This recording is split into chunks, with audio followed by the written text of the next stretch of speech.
back in May 2012, the Site Remediation Reform Act was enacted, and that significantly changed the way we do remediation here in New Jersey. Instead of waiting for the department or the New Jersey Department of Environmental Protection for approvals, it shifted to the privatized industry, such as consultants.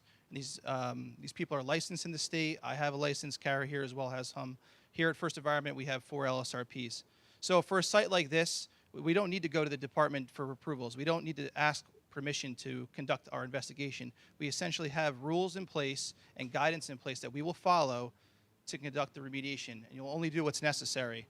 So for a case like this, we found some soil contamination, perhaps some groundwater.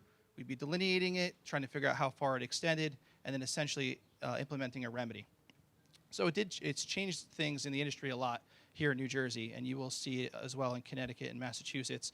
New York still goes by the old standard of case managers, but I tend to say that case managers in New York operate much faster than they did in New Jersey, so they're still going strong.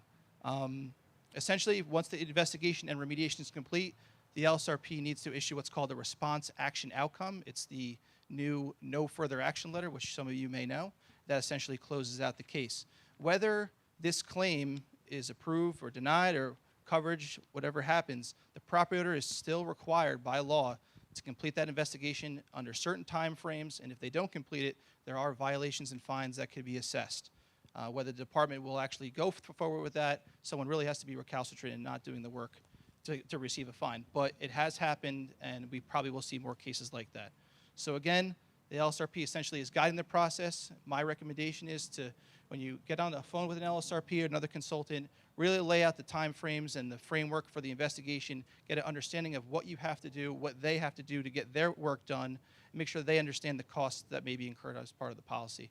Having worked at AIG for all those years and having seen it on so many claims, and it's not just so much the LSRP thing, but I will say this, on a privatized system, one LSRP might look at it, or one LSP, or one LEP, because each state has a little different twist on it, would look at a site differently. Some are more conservative, some are more creative.